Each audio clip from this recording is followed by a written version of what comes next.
নমস্কার, আরও একটা গুরুত্বপূর্ণ ইনফরমেশন নিয়ে চলে এলাম। খুব গুরুত্বপূর্ণ ভিডিও, যারা চ্যানেলে নতুন, চ্যানেলটাকে সাবস্ক্রাইব করে বেল আইকনটা টিপে রাখতে পারে লেটেস্ট গুরুত্বপূর্ণ আপডেট পাওয়ার জন্য। স্টেপ টু স্টেপ আজকের আপডেটটা আপনাদের সামনে তুলে ধরছি। চুক্তিভিত্তিক কর্মীদের নিয়ে একটা আপডেট আপনাদের সামনে তুলে ধরবো। চুক্তিভিত্তিক কর্মী, ঠিক আছে, যেখানে সরকারিকরণের দাবি জানাচ্ছে, সরকারি স্থায়ী চাকরি দাবি। বড় খবর আজকের কি উঠে আসছে আজকের এই ভিডিওতে বলবো। বেতন বৃদ্ধির দাবি জানাচ্ছে। বেতন বৃদ্ধি কি হবে, কি আপডেট উঠে আসছে, কাদের কথা বলবো আজকে, সমস্ত কিছু বলবো। যারা চ্যানেলে নতুন, চ্যানেলটাকে সাবস্ক্রাইব করে বেল আইকনটা টিপে রাখতে হবে লেটেস্ট গুরুত্বপূর্ণ আপডেট পাওয়ার জন্য। স্টেপ টু স্টেপ আজকের আপডেটটি আপনাদের সামনে তুলে ধরছি। এবং আরেকটা কথা বলে রাখি, ভিডিওটা বন্ধুদের মধ্যে শেয়ার করে দেবে, যাতেই নোটিফিকেশানগুলো পেয়ে সবাই উপকৃত হয়। স্টেপ টু স্টেপ আজকের আপডেটটি দেখ। আচ্ছা, যে খবরটা আজকে উঠে আসছে সেটা আপনাদের সামনে তুলে ধরবো। সিভিল ডিফেন্স, একদম গুরুত্বপূর্ণ চুক্তিভিত্তিক কর্মীদের নিয়ে যে কথা বলবো। সিভিল ডিফেন্স কর্মীরা 10 তারিখ নবান্ন অভিযানের একটা ডাক দিয়েছিল, ঠিক আছে। 7ই মার্চ এই প্রতিবেদনে বলছে, জনসুরক্ষার স্বার্থে রাজ্যের ঝড় জল দুর্যোগ মহামারী উপেক্ষা করে বিপর্যয় মোকাবিলার জন্য বর্তমানের সময় প্রায় 14,000 অস্থায়ী কর্মচারীরা কাজ করছেন। তাদের না আছে মাসে নির্দিষ্ট দিনের কাজ, না আছে অন্যান্য সুযোগ সুবিধা। ঊর্ধ্বতন কর্তৃপক্ষের মেজাজ মর্জি অনুযায়ী কেউ 7 দিন, কেউ 14 দিন, কেউ বা 2 শিফটে কাজ করেন, অথচ পারিশ্রমিক পাচ্ছেন অর্ধেক।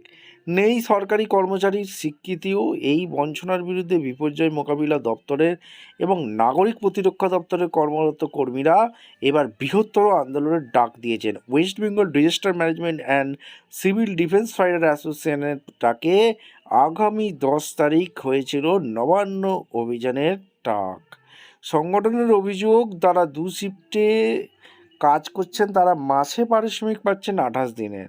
আবার 28 দিন কাজ করা কর্মচারীরা পাচ্ছেন 14 দিনের পারিশ্রমিক। তারা সরকারি কর্মচারীর স্বীকৃতিটুকুও পাচ্ছে না। নেই অবসরের পরের অবসর ভাতা, প্রভিডেন্ট ফান্ড, গ্র্যাচুইটি সুবিধাও। এইভাবে দীর্ঘদিন ধরে জীবন বাজি রেখে কাজ করা এদের চূড়ান্তভাবে বঞ্চনা করছে সরকার। তাই মাসে 30 দিন কাজ এবং 60 বছর বয়স পর্যন্ত কাজের নিশ্চয়তা ও নিরাপত্তার দাবিতে 2019 সাল থেকে বহুবার বিপর্যয় মোকাবিলা দপ্তরের এবং নাগরিক প্রতিরক্ষা দপ্তরের কর্মরত কর্মীরা বিকাশ ভবনের সামনে আন্দোলন করেছেন। বহু আবেদন নিবেদন করেছে, কিন্তু সরকার কর্ণপাত করছে না। দাবি, সরকারি আদেশনামা জিও 1341 অবিলম্বে পরিবর্তন করতে হবে। মাসে 30 দিনের কাজ সহ 60 বছর পর্যন্ত স্থায়ী কাজ দিতে হবে।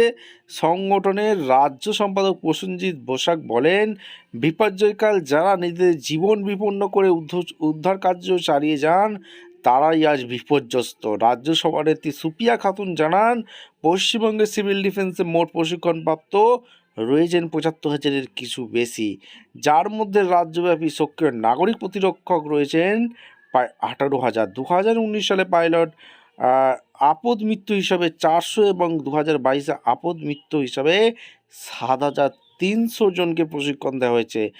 তারা চাইছেন কি, তাদের প্রায় 25,700 জনকে একটা জেলায় নয়, পশ্চিমবঙ্গের 24টি জেলাতেই কাজে লাগানো হোক। সাংগঠনিকভাবে তারা দীর্ঘদিন ধরে রাজ্য এবং কেন্দ্র সরকারের দ্বারস্থ হলেও অবহেলিত থাকছেন।